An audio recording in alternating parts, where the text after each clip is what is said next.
Hey, everybody, and welcome to another episode of The Crowded Booth. My name is Bryce Koon, and today's show, we're going to talk a little bit about the Super Bowl and how the Rams defeated the Bengals and Matthew Stafford's first ever ring. But most importantly, what if Matthew Stafford did not spend 12 years in Detroit? Could we be talking about one of the greatest quarterbacks? We'll talk about that and more here on The Crowded Booth. Pile in here and make yourself feel at home.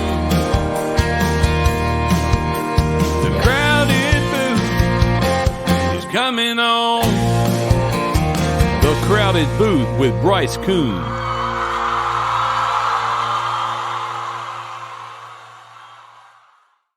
Hello, everybody, and welcome to another episode of The Crowded Booth. It's been a minute, but we are back. Bryce Koon alongside Ralph Leary, and we want to first off let you know and welcome you if you're listening in over on the radio across East Alabama and West Georgia, that you've had about a day and a half to process what happened in the Super Bowl. But if you're watching this on the YouTube channel here on Monday night, what we want you to do, we want you to hit us up with a nice subscription, get us to 200, like, comment, subscribe to all the things as well, and make sure to find it in podcast form, audio on Apple Podcasts and Spotify as well.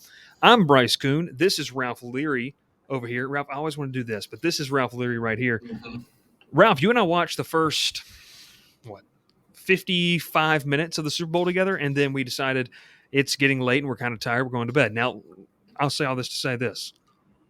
Great game. We're going to talk about it in hand. We're going to hear from our sponsors. We got the new little look because we got Dr. Squatch up there in the top. Did you even notice it? I did. That's the first thing I noticed. Very nice. But, Ralph, let's talk about it. Super Bowl, Rams defeat the Bengals. Now, I want to start us off with this conversation right here because this is one of the biggest ones. I am personally tired of the comments of the referees gave it away. They hurt the Bengals because, yes, you didn't really call much of anything, but the Bengals lucked out on a blatant offensive pass interference call on the first drive of the second half. They got a touchdown because of it. So it kind of feels like some things evened out. Officiating's horrible no matter what.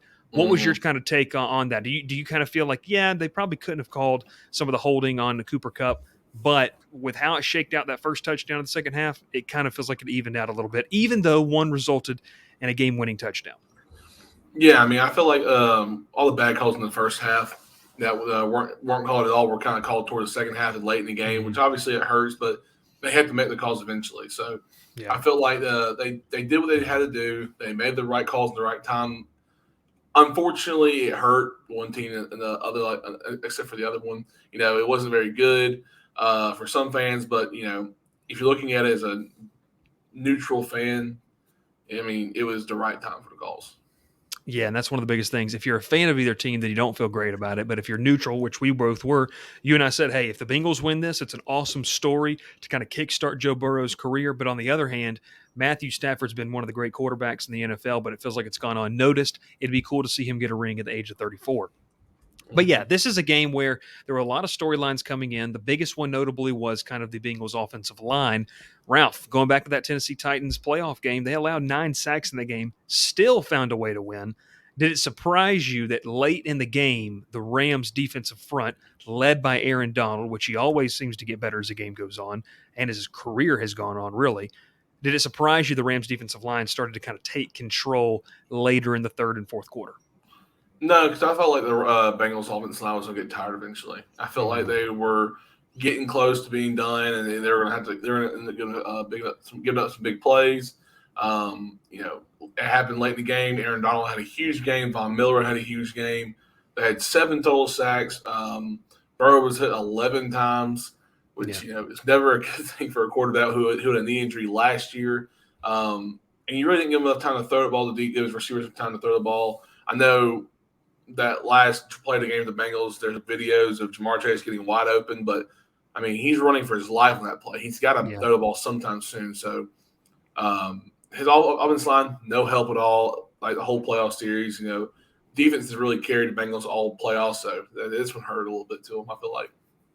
Yeah, it's been one of those things where Cincinnati, obviously, in the offseason, is going if they can invest in maybe 2, maybe 3 offensive linemen, they're dangerous. I mean, they were dangerous. They just made it to a Super Bowl. There's no shame in that.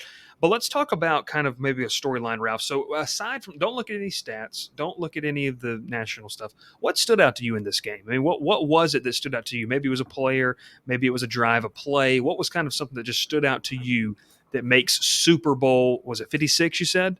Super Yes. Bowl 56 memorable for you?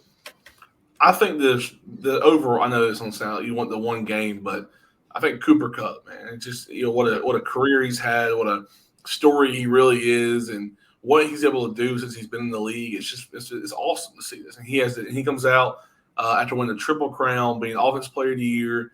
All this noise behind it. He's done so good this year. Like, well, can he keep it up for the Super Bowl? And he steps up in the biggest part of the game, makes a huge catch late in the game to give his team the win. I mean, 8 catches for 92. I know you don't want the stats, but 8 for 92 and 2 touchdowns. I mean, there's no one better in the league right now, I think, than Cooper Cup. And on the biggest stage, he came to play, and that's why I think like he was just one memorable moment and memorable player of the game, honestly.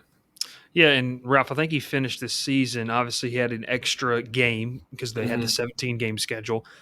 But he finished the season with over 2,000 yards receiving, Ralph. That's unheard of. Like that's nuts when you think of receivers. And so you made the comment of Cooper Cup's got to be up there, maybe if not the best. He's top 3 in the league.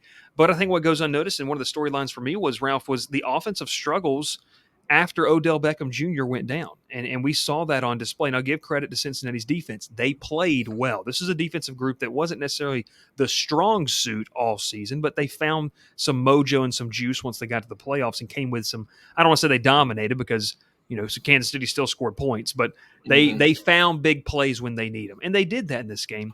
Odell goes down with the injury. For me, Ralph, that was a big sign of, oh no. Like it was kind of one of those things. Yeah. We were sitting there and I said, that reminds me, and it kind of gave me the feeling of when Alabama lost Jamison Williams in the national championship game. Where are they going to find their offense? Now, listen, they have Cooper Cup, who was the Triple Crown, they call it. Yeah. In the NFL, they have it. They've coined that term. He did that. But what it did is at first it allowed for Cincinnati's defense to focus on Cup because you didn't have an OBJ you had to worry about. Van Jefferson struggled a little bit. But, man, a guy like Odell Beckham Jr., he's had a lot happen to him in his career. The broadcasters let us know that as well. For me in this game, I'm glad the guy got a championship, but he's a big part of this Rams offense. And we saw kind of the immediate impact. Now, listen, Sean McVay, an offensive genius, in my opinion, drew up some great plays, especially on that final drive. How big was Odell? I know he goes down, but the key to success for the Rams Super Bowl run. I mean, yeah, you take a lot of, having him on the field means all the vision is not on Cooper Cup, so you have someone to dump down to as your number 2 receiver. Tyler Higbee wasn't even active either. Starting tight end, who's been a really good player. Yeah, and that shows you what Sean McVay's had to deal with most of the years. That he didn't have Odell for half the season. He had Cooper Cup all year long, so everyone knows who Cooper Cup was. We know who he is from the past, but he really hasn't been that star receiver, elite receiver that LA's been wanting this year. But in the playoffs, he was huge for him. Makes some really big plays, especially the playoffs. Had to touch that catch to open the game up. That meant a lot to him. I'm personally, I do like Odell. I understand that what he did in New York was not happy with him. I know that was not where he wanted to be. Cleveland, that's nothing I understand. That's not my problem. I like it. It's nothing that I understand either. He had personal issues there. I don't know how you're having problems with that much money, but it's okay. But, he's happy now. He won a championship. He saw his emotions last night. It did come out today that he did tear his ACL again, more than likely, I think. So you feel bad for the guy, but then again, he won Super Bowl tonight. He's got all the rest of the year to recover till the season starts. So, I'm happy for him. I think he had played a great game. He's a huge impact for this offense because, I think the first drive, I think they targeted Cooper Cup one time. And it was a short, 3-yard route, and Odell was targeted twice, and one was for a touchdown. So, yeah, and this is a roster and offense constructed that, like you said, you had a guy like Cooper Cup. This is not just any regular guy. We're talking about the best receiver in football in here, at least in 2021, 2022 season. Right. Then you have a guy like Odell, like you said, who hasn't been the number 1 guy, we feel like, since he was really in New York. Cleveland was just a weird fit with them, with Baker Mayfield, his injuries, inconsistency play. So that was something too, but I think, Ralph, with Odell, and for me with it was he started to establish himself as that kind of that superstar type player, a guy that can be a game changer. Now, listen, he's a guy that I think is very dangerous. Everyone makes fun of Michael Thomas. You and I do because we're Falcons fans about Slant Boy. But Odell's the kind of guy that yards after catch. I call it yak. They call it yak. He does a great job of that. And I think the touchdown catch he had was he made a guy miss. He ran a good route. He's a great route runner.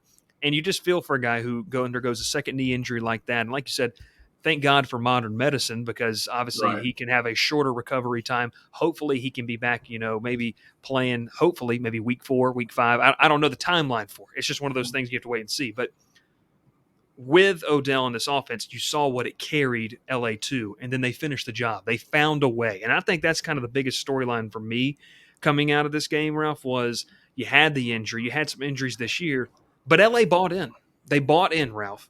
And when I say that, what do you mean? Well, they went and got Odell, and they went and got this guy named Von Miller, who's, he's got a ring, and he's pretty good. And I looked at you at one point, we're going to talk about that right after this commercial, about that defensive front is scary. Very scary. Von Miller, Aaron Donald. We're going to talk about that. And yes, we're still going to talk about Matthew Stafford. We'll throw some Joe Burrow talk in there as well when we come back here on The Crowded Booth. Cook's Place began serving our signature hot dogs in 1985 from a cart on Broadway. We still serve the best hot dogs and scrambled dogs in town at the corner of Moon and Miller Road and at the landings. Our friendly staff won't let you leave hungry. Come in and eat to the beat with our 50s jukebox. Cook's Place. Fast service, great people, awesome food. What are you waiting for? Back here on The Crowded Booth, and we're talking about the Super Bowl. Rams beat the Bengals. Ralph, we were talking about kind of some quick reactions, what we took away. Let's talk about the Rams' defense against that Bengals offense, because for me in this game, and you pointed out right off the top of the show, you felt like the Bengals offensive line was going to wear down at some point. And Chris Collinsworth even talked about it. This was a group that really wasn't a starter level. They had just been kind of playing above their heads. They exceeded the expectations, I think, laid before them. But listen, to hold up for 3.5 quarters against Aaron Donald, Leonard Floyd, Von Miller, and a host of other guys, it's no easy task. The fact that they did that and got this far, I think, we'll just say right now, Cincinnati should be proud of their football team. Like, there's no doubt about it. Like, Joe Burrow, God willing, he stays healthy, he's going to have 1, 2, maybe 3 Super Bowls. I think he's going to go down, and we're going to talk about this. I think Joe Burrow can go down as one of the top quarterbacks to play if he stays healthy. Like, he has that type of ceiling and that potential and talent. But for this LA Rams defense, we were talking about, Ralph, they bought in. And from a front office perspective down, they said, listen, we don't care about draft picks. We want to go win a Super Bowl. And they did that. How do you like that philosophy? Obviously, it paid off for them. We're sitting here on February 14th, and they've got a ring. But who knows what the future of this franchise is going to look like. But right now, there's Super Bowl chance. Do you like that mentality? If you got a good roster, go out and get pieces that elevate it to Super Bowl title contender. Well, I'll speak from personal experience here. We didn't think the Braves had a winning roster in July, but some people did, and they ended up winning the World Series. And the people who mattered did. Right. You see it in baseball all the time. You see it in basketball all the time. Football, you don't really see it a lot, though. They went and got Odell and Von Miller right before the trade deadline. Yeah. I think it was the 8th or 9th game of the year. Yeah. So right before those games, they get those 2 key pieces, one for defense, one for offense, and it just skyrocketed their team. They played a really tough schedule this year, in a tough division, fought off some injuries. I mean, they didn't have Cam Akers since week 2 of the whole entire season. Their starting running back was down the whole year. Tore his Achilles. And played last night. He played the whole playoff series this year. It's crazy how quick he got back healthy and helped this team out. But, I like this in football. I mean, it's huge. I mean, you got teams like, Bengals. The Bengals could have used another offensive lineman. And if they did have one, this might be a different outcome. The same thing with some other teams. The Bills could have had some more help on defense probably. And just like that, we might have a different Super Bowl matchup, all this kind of stuff. But the Rams got exactly what they needed to help out their team. And it proved it worked. I mean, we talked about all these clip players were excited for Odell, Matt Stafford, but I think there's one player I'm more excited for than anything, though, Bryce, is Andrew Whitworth. Yeah, let's talk about that. I mean, the fact that they recognize, hey, we got some aging veterans, and Whitworth's one of them, 40 years old, Ralph, playing left tackle, and he gets his Super Bowl ring as well. Look, there's a lot of feel-good stories for the Rams. And you and I don't know if I told you this last night, but somebody I know came up to me yesterday and said, hey, who you going for? I said, I don't really know. Like, it'd be cool to see Stafford get one. It'd be really cool to see Burrow get one. But, like, I guess I'm just going to enjoy the game because, one, it's a difference from past 4 years when we've seen Mahomes and the Chiefs in it every single year, and also it's a difference from Brady. It's just different, and I'm glad to see Mhm. that. So my thing is that with this game, what I mean by all this is there's not a villain in all of this. You know what I mean? Yeah. Like there's not. It was just like, hey, like let's just watch a good football game, and we had a good football game. And like you said, Andrew Yeah. Whitworth is one of those stories. But going back to kind of how you build the team, and I think you have to give LA credit. You got to give Les Snead credit, the GM of the Rams, because essentially he said, listen, we've got a roster. One, we just traded a buttload of picks and a quarterback that we got to the Super Bowl with. I don't forget that. Jared Goff got LA to the Super Bowl, but they couldn't win it. They unload a buttload of draft picks to Detroit, bring in a quarterback that they thought, and much around the league, and we're going to talk about that in the last segment, that if he ever got out of the situation that he was in, he could get a ring. Well, that held true. But then, like you said, around week 8, 9, they go into the deadline. They pick up a previous a receiver that has the potential to be a number one to add it to a guy that is already a true number one in Cooper Kupp, Mhm. and then you add one of the best pass rushers of the past decade in the NFL, and Von Miller.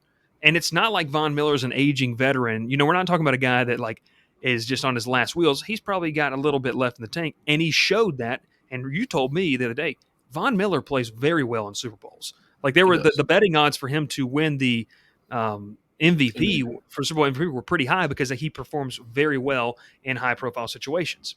All of that to say, Ralph, I like the idea, and exactly, you don't see it too often in other sports. You see it often in other sports, but you don't really see it that often in the NFL. Trade deadline in the NFL doesn't garner the same attention as you and I are Braves fans that we saw in Major League Baseball this past year, and even over the past week, the NBA. There's not usually a blockbuster deal, but LA had the resources financially, they had the capital to trade, and they did it. And Ralph, dare I say, with a lot of this whole tanking thing, I think it's good for the sport. Yeah, I mean, you want to see teams succeed every single year. You don't want to see a team with this kind of caliber roster to go down in flames from the end of the season because they didn't have those two pieces. So they start tanking toward the end of the year to get a higher draft pick to get the player they want and need. So I'm excited that they did this year. I'm happy for the Rams. I said at the beginning of the year I thought they were one of the better teams that are going to go overlooked because they have Stafford, but he's aging a little bit, or do we know if he's really that good because he's been in Detroit for so long? All Yeah. those questions were answered last night. I think they were answered about mid-season when their record was what it was. But Mm-hmm. yeah, I mean, I want this to happen more and more every year. Obviously, you probably won't see quarterbacks traded at deadline, but it'd be like receivers and just running backs, defensive players, just little spots that need help on a team's in depth or in a starting role. So Yeah, and I think too, it garners with fan excitement. I mean, you said, yeah, maybe not quarterbacks, and I think rarely we're going to see a big time quarterback traded at the deadline. But the two positions are high profile: defensive end, edge rusher, kind of now, and a wide receiver. And if you want to talk about more of the featured positions in the NFL, then more name brand, it's those two right there. And LA filled those gaps. And like you were saying, I think it's really cool to see a team in the NFL. We don't see it too often. Like I said, blockbuster trades. You mostly see stuff happen in the offseason. And I'll say this, you don't see a ton of trades go down in the NFL. Like it just doesn't happen as much rarity or as much. It's more rare to see it in the NFL than it is other sports. you see more blockbuster signings than you do trades, Exactly. honestly. Free agency has more weight. Yeah, and it's just because a lot of these teams are okay with what they have, and you work so much in the offseason. They're learning a playbook, developing those relationships with the quarterback and receivers. You don't make a midseason trade. That's just it's kind of ruining that caliber in that locker room, and it just it brings down team. And Odell probably I'm not only to speak on personal experience, and I don't know Odell Beckham Jr. or been in the locker room, but there's been rumors that he's considered a cancer in the team's locker room, but it does not seem like that in LA. I feel like he clicked with Stafford very well, and with Kupp and all those guys. I feel like he was very great, a great help to the team in general, just for morale, kind of like a Jock Peters from the Braves. No one really expected him to be huge for the Braves, but he brought the team morale up. So. Yeah. And listen, I think contrary, because there's a lot of stuff that swirls around about Odell and kind of these things. I think a lot of times these guys are in situations that maybe we don't know all the details of. And media likes to try to spin things. But like you said, he meshed well with these guys, and you could tell when he got hurt, the support that he got on the sideline from coaches and staff and everything. Because like you said, Odell's been kind of that player. He's polarizing. As a coach, how do you handle him? And I'll say this, give credit to Les Snead, the GM, and give credit to Sean McVay and this coaching staff. They were not scared to take on, and this is the key thing, Ralph, to take on big personalities with the personalities they already had. They already had guys like Aaron Donald and Matthew Stafford and other players, Jalen Ramsey. We hadn't even begun. They already have these. To add a guy like Odell Beckham Jr. there, that could be scare off a lot of teams. And for the Rams, it did not. But hey, Matthew Stafford might have been the biggest addition. We're going to talk about that and more when we come back. Your soap is ugh, and your body wash is a synthetic detergent. But you're not a dish. You're a man. Switch to Dr. Squatch Natural Soap for Men. For men who build things. Open pickle jars on the first try. Slay dragons. And let their daughters braid their hair. Men who like to feel good and smell titillating. Dr. Squatch takes you places you never thought you'd go. Naked. Back here on the Crowded Booth, Bryce Koon and Ralph Leary. Hey, listen, check us out on YouTube. Check us out on social media as well. We got some good stuff going over there. But Ralph, one thing as we enter the final segment of today's show, and if you're listening on radio, please make sure to pay attention to the road as you listen to this because you may not agree with it. And that's okay. But let us know in the comments if you don't. Email Ralph at ralphleary12@gmail.com if you don't. Yeah, I just threw Ralph's email out there. Ralph, you got to make it personable for the fans. But I'll say this right here. What if, and that's the title of our show today, what if Matthew Stafford, and I tweeted out, imagine if he didn't spend 12 years in Detroit. Ralph, what we saw last night was a 34-year-old version of Matthew Stafford. And you and I talked about it, and you texted me this morning, and I 110% agree with you. Up until 2021, Matthew Stafford was this quarterback that, one, played for a bad team. Now, when I say this, I should say a bad franchise. Detroit has not been relevant for a long time. He's not had the talent. Obviously, he had Calvin Johnson, Megatron, a Hall of Famer there with him. But, what are you playing, pitch and catch all day? It's just not going to work. He never really had a good running back that was there for an extended amount of time. All this to say,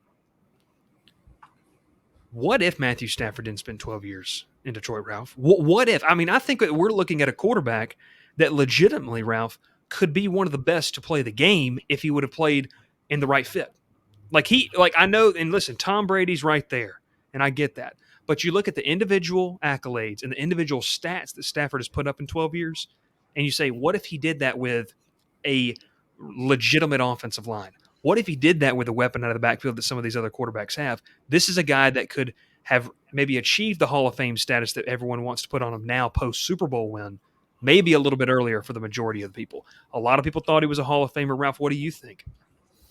So I just want to say one stat for you. And in 12 years in Detroit, Matthew Stafford made the playoffs in 2011, 2014, and 2016. In those 3 seasons, he played a total of 3 playoff games. He played 4 in one season with the Rams and won a Super Bowl. All he needed was a better team around him. And I know that's just saying a lot because, everyone's good with a better team around them. That's not always true. Yeah. Matthew Stafford literally played in – I'm not going to use the word I want to use, but he played in a Ralph, it was the worst. It was the worst franchise we've seen. They're in poverty 15, of the years. league right now. They really are. We've joked about teams in the past with we're big Falcons, Jacksonville and the Buccaneers for a long time when they had Winston, they were just struggling. But now you look at what's going on in Detroit. They don't know what to do. And Matthew Stafford was leading that team year in, year out. The dude played every single season. He had 2 seasons where he did not finish his out season. It was 2010, got injured, played in 3 games. I'll tell you one thing, he had to be injured bad because this is a guy who played hurt constantly. He played in every single game except for 2 seasons in his rookie year where it was kind of sharing the role with somebody. I forgot who it was that year. In 2019, played 8 games, has another injury. Matthew Stafford is a juggernaut of a quarterback. That's a great way to explain it because if he goes down, he's not coming out. I know Joe Burrow said the same thing last night. He said, I'm not coming out of the Super Bowl. Matthew Stafford, not coming out of that Super Bowl game last night. He wanted to win it. He wanted to play. And I had to give him – if Stafford's in a different organization, we can go list who he could be playing with. I mean, 49ers probably, and all these teams. But Anybody, Ralph, yeah, anybody. he If he plays for probably has anyone three. else, He probably has Ralph, 3 or 4. if he was the quarterback of the Jaguars when they played the Patriots in the AFC Oh yeah. Championship game, the Jaguars have a Super Bowl appearance. Did This you is the realize kind of that guy. Blake Bortles was a quarterback of that team that year? Yeah, yeah. That's how But this bad is the they thing. were. This thing. And I think it's, you say these things and people are like, whoa, now. But I'm saying this guy is very good. Very good. He's 34, Ralph. Imagine if a 26-year-old Matthew Stafford is on, I don't know who. I mean, just pick a team. Pick a team outside of Detroit, Jacksonville on that one-off year, and maybe like the Jets. And this is a guy who legitimately is putting up numbers. I mean, the Tennessee Titans probably wish they had Matthew Stafford. Oh gosh, I mean, I can tell you. I mean, you could. I'll say this, better. Ralph. There's a lot of quarterbacks teams that are very happy with their quarterback situation. So let's just set the number at like 22. Okay, there's probably like 22 other franchises that wouldn't mind having Matthew Stafford as their starting quarterback. And that's just me going off of like guys like Patrick Mahomes. They probably rather, they're happy with their situation. There's probably like at least 20. I would say at least 75% of the league, Ralph, wishes they had Matthew Stafford as their quarterback. And if he was not in Detroit for so long, we're talking about a guy that I guarantee you would have multiple Super Bowls. You and I talked about it, because if he was on the Rams when they played the Patriots, 4 years ago, that Super Bowl that was in Atlanta, then we're talking about a guy that possibly was winning his second Super Bowl ring. And I'll tell you one thing, if he was in the right organization with the right head coach and a GM that spent money and allowed them to accrue talent and wasn't a wasteland, which is what Detroit is, then they would have the opportunity to go maybe Super Bowl 3 or 4. You're talking about a guy that would be, if he's in a different organization, Ralph, and he wins this Super Bowl right here, you're just like, yeah, that's just another ring that he has. That's the difference, and that's how important, Ralph, we talk about all the time. Draft season is here. It's mock draft time. It's so important to where a quarterback gets drafted, and it's so important about the fit and the organizational fit, because you get a guy, and rarely do we see quarterbacks, and I think what's so interesting in Stafford's case, Ralph, is that Stafford stayed for a long time. How many quarterbacks do we see get drafted that are great talents in college, but they flame out, or they just, I don't know what it is. Matthew Stafford stayed. And I'm not saying like the guy was like making pennies. I mean, this is a guy who's making over like $100 million multiple times in a contract. He had a couple of extensions. But I think, and just to kind of wrap it up, I think that Matthew Stafford would be one of the best quarterbacks that we've seen in the past 15 years if he was in another organization. You wouldn't be talking about, yeah, well, there's always Matthew Stafford. You'd be like, no, there's Matthew Stafford, and then there's these other guys. Yeah, I mean, I think I told you this, is that, I'll come out and say this because I feel bad for even thinking about it. For the probably past 4 or 5 years, I've had people comment saying Matthew Stafford's a Hall of Famer. And I said there's just no way, and it's not his fault. He's played for a poverty organization in Detroit where he was not able to putting up empty stats. Yeah, and done nothing with it. And, I mean, I will eat my own words. He's a Hall of Famer, in my opinion, first ballot probably one day. He probably should have 3 or 4 rings under his name. With all the accolades, he deserves more. I didn't realize he's never won MVP or anything like that. That's just straight out horrible. But, there's a lot of things that Stafford's done in his career that's great. I mean, fastest player to reach, like, different passing yards every single time. He's like 20,000, 30,000, 40,000, 45,000. He's the fastest quarterback to reach all those. I mean, it's insane how great he really is and what he's done in his career. So, props to him. Stafford's he deserved this, honestly. Yeah, Matthew Stafford is one of the best quarterbacks in the NFL, if not maybe a top 5 quarterback in the NFL, and we just haven't realized it because he's been in Detroit and he's been around terrible players and terrible organization. And I mean that because I don't know any of the players personal, and I just say the talent level was not where it was anywhere else. But I'm saying Matthew Stafford is one of the – I'll say it, Ralph. Matthew Stafford was probably in his prime would have been a top 3 quarterback in the NFL. Like he probably just would have been. And if he was in the right organization, but the guy stuck it out, and guys like that, you'd like to see them get a championship because Joe Burrow, God willing, stay healthy. I'm going to talk about him maybe later on in the week or in a couple weeks. Joe Burrow might go down as he might go down as the next GOAT quarterback if he continues his upward trend and stays healthy. But hey, Ralph, appreciate it as always. I'm Bryce Koon. Make sure to check us out on social media at The Crowded Booth. Check us out as well, thecrowdedbooth.com, as we get ready to launch more and more into some stuff. Hey, we got another show that's coming at you on Wednesday, and then Friday we've got a cool interview, a one-on-one interview with a draft prospect from the FCS level. They called him the freak of nature, all of that on the Crowded Booth. Tune in, baby.